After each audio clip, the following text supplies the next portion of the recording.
আমাদের মস্তিষ্ককে তো একটা সুপার কম্পিউটারের সাথে তুলনা করাই যায়, তাই না? চলুন, আজকের এই আলোচনায় আমরা দেখব কিভাবে কিছু সহজ কৌশল কাজে লাগিয়ে এই সুপার কম্পিউটারটাকে আরও ফাস্ট আর শার্প করে তোলা যায়। আচ্ছা, কখনো কি এমন হয় যে চাবিটা যে কোথায় রাখলাম কিছুতেই মনে করতে পারছি না? বা ধরুন পড়ার টেবিলে বসেছি কিন্তু মনটা বারবার অন্যদিকে চলে যাচ্ছে? যদি এই সমস্যাগুলো খুব চেনা চেনা লাগে তাহলে আজকের এই আলোচনাটা কিন্তু একদম মিস করা যাবে না।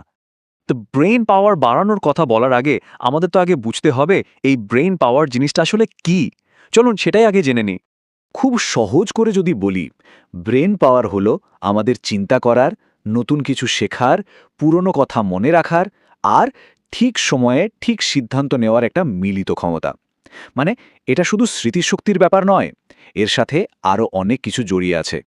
দেখুন, এই ব্রেইন পাওয়ারকে যদি আমরা একটু ভেঙে দেখি তাহলে এর কয়েকটা মূল অংশ আছে।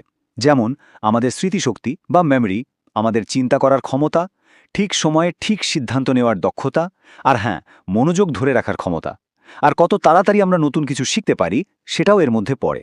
আমরা অনেকেই কিন্তু মাঝে মাঝে খেয়াল করি যে আমাদের মাথাটা যেন আগের মতো কাজ করছে না। কিন্তু কেন এমন হয় বলুন তো? চলুন এবার সেই কারণগুলো খুঁজে বের করা যাক। মানে কোন অভ্যাসগুলো আমাদের ব্রেন পাওয়ারকে অজান্তেই কমিয়ে দিচ্ছে। দেখুন, এর পেছনে সবচেয়ে বড় কারণগুলোর একটা হলো অপর্যাপ্ত ঘুম।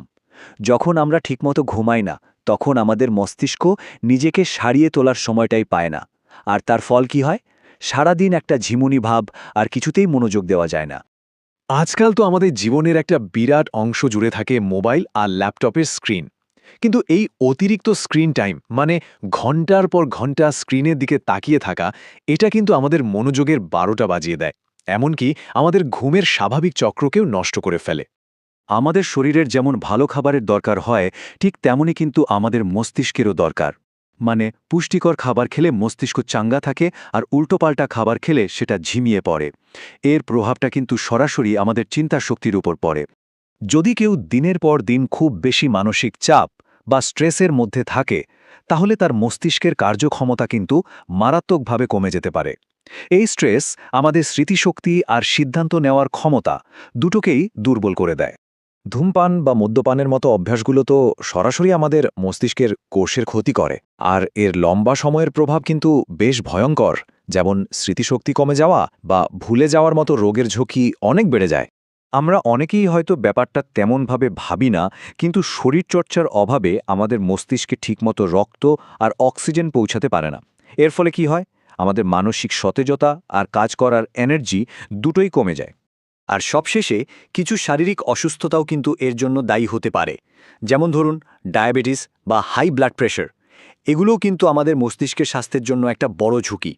তো সমস্যাগুলো তো জানা গেল, কিন্তু ভালো খবরটা হলো কিছু সহজ নিয়ম মেনে চললেই কিন্তু আমরা আমাদের মস্তিষ্ককে আবার আগের মতো শক্তিশালী করে তুলতে পারি। চলুন এবার সেই উপায়গুলোই দেখে নেওয়া যাক। তাহলে উপায়টা কি? এখানে দেখুন, 4টে খুব সহজ কিন্তু দারুণ কাজের ধাপের কথা বলা হয়েছে। প্রথমেই আমাদের দরকার ভালো ঘুম, মানে রোজ রাতে অন্তত 7 থেকে 8 ঘন্টা গভীর ঘুম। এরপর মস্তিষ্ককে চ্যালেঞ্জ জানাতে হবে, মানে নতুন কিছু শিখতে হবে। হতে পারে সেটা বই পড়া, পাজল সলভ করা বা নতুন কোনো ভাষা শেখা। তারপর শরীরচর্চা কিন্তু মাস্ট। প্রতিদিন অন্তত 30 মিনিট হাঁটলেই মস্তিষ্কের অক্সিজেনের সরবরাহ বাড়ে। আর সবশেষে মনকে শান্ত রাখাটাও খুব জরুরি। এর জন্য মেডিটেশন বা প্রার্থনা, যেটা ভালো লাগে সেটাই করা যেতে পারে। বিশ্বাস করুন, এই 4টে অভ্যাস কিন্তু আমাদের ব্রেনকে একদম তরতাজা করে তুলতে পারে। আমরা কি খাচ্ছি তার একটা সরাসরি প্রভাব কিন্তু আমাদের মস্তিষ্কের ওপর পড়ে। তো চলুন এবার এমন কিছু খাবারের কথা বলি যেগুলো আমাদের মস্তিষ্কের জন্য বলতে গেলে জ্বালানির মতো কাজ করে। একদিকে যেমন আছে কিছু খাবার যা আমাদের মস্তিষ্ককে শক্তি দেয়, যেমন ধরুন বাদাম, মধু, দুধ, ডিম আর সবুজ শাকসবজি। ঠিক তেমনি অন্যদিকে অতিরিক্ত চা বা কফি কিন্তু আমাদের স্মৃতিশক্তির জন্য ভালো না, বরং ক্ষতিই করতে পারে। চেষ্টা করতে হবে যেন প্রতিদিনের খাবারের তালিকায় এই জিনিসগুলো থাকে। যেমন সকালে 1 চামচ মধু, 2-3টে ভেজানো বাদাম, রাতে ঘুমানোর আগে 1 গ্লাস দুধ, আর সপ্তাহে অন্তত 4-5 দিন ডিম আর পালং শাকের মতো খাবার। এই ছোট ছোট পরিবর্তনগুলোই কিন্তু আমাদের মস্তিষ্কের স্বাস্থ্যে একটা বড়সড় পার্থক্য এনে দিতে পারে। মস্তিষ্কের যত্ন নেওয়াটা তো সব সময়ের জন্যই দরকারি, তবে কিছু কিছু ক্ষেত্রে আমাদের একটু বেশি সতর্ক থাকতে হয়। চলুন জেনে নিই ঠিক কখন আমাদের আরও বেশি সচেতন হওয়া উচিত। যাদের বয়স 50-এর বেশি বা যাদের ডায়াবেটিস বা হাই ব্লাড প্রেশার আছে তাদের কিন্তু একটু বেশি সতর্ক থাকতে হবে। এছাড়াও যাদের ঘুমের কোনো ঠিক ঠিকানা নেই, যারা ধূমপান করেন বা যারা দীর্ঘদিন ধরে মানসিক চাপ বা ডিপ্রেশনে ভুগছেন, তাদেরও কিন্তু মস্তিষ্কের স্বাস্থ্যের দিকে বিশেষ নজর দেওয়া উচিত।